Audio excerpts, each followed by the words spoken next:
কঠিন নিয়ম মেনে পুজো হতো। সেই পুজোয় কোন রকমের আমিষ ছিল নিষিদ্ধ।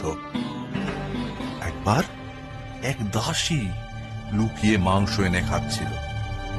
এই সময় রানীমাকে আসতে দেখে ভয় পেয়ে পালাতে গিয়ে তার হাত থেকে মাংস পড়ে যায় নৈবেদ্যের থালায়। এদিকে রানীমা এসে দেখেন মাংস। তিনি প্রচন্ড ভীত হন, কারণ এই অন্যায়ের শাস্তি ছিল মৃত্যু। এদিকে আড়াল থেকে রানীমার হাতে মাংস দেখে রাজমাতা রাজার কাছে নালিশ করতে যান।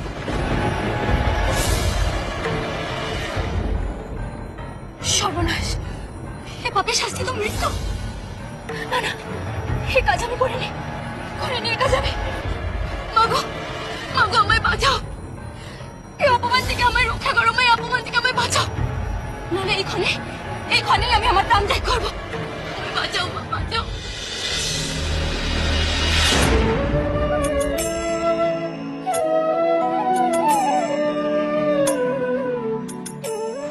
কেঁদো না রানীমা,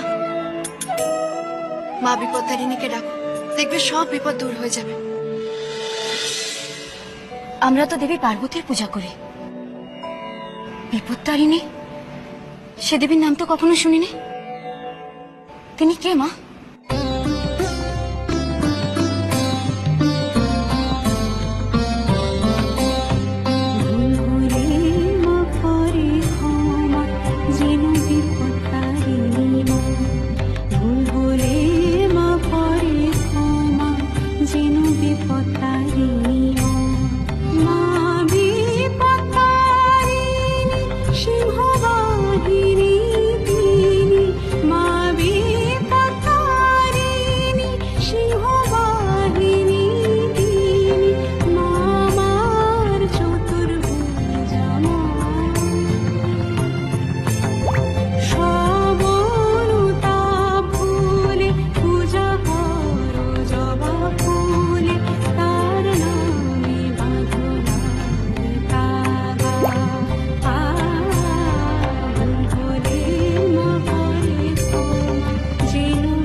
বিপত্তারিণী, বাঁচাও আমাকে, বাঁচাও।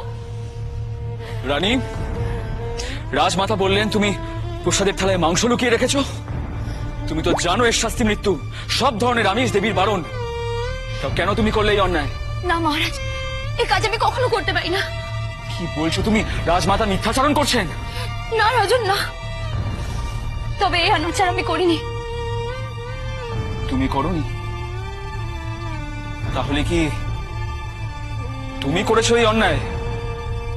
দেখুন তো রাজামশাই, পুজোর থালায় মাংস আছে কিনা। সত্যি আছে? নিশ্চয়ই আছে।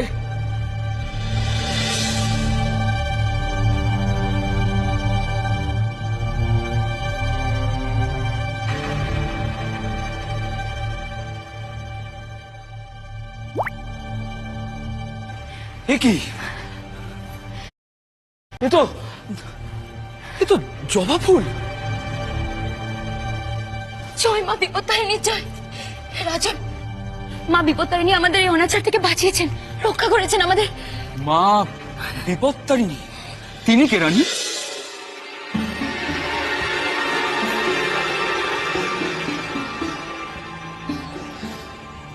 দেবী, ক্ষমা করুন দেবী, আমি আপনাকে চিনতে পারিনি।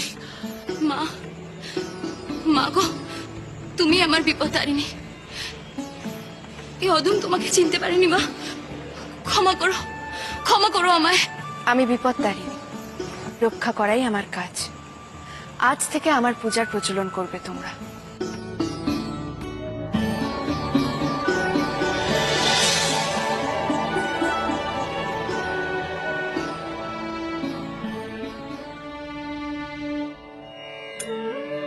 যে যেখানে বিপদে পড়বে আমাকে স্মরণ করো, এই মঙ্গলসূত্র হাতে বেঁধে নেবে,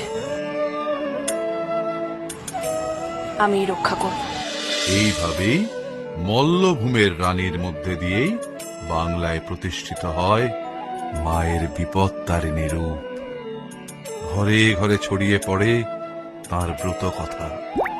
ভক্তের হাতে বাঁধা লাল তাগা হয়ে ওঠে মায়ের মঙ্গল চিহ্ন।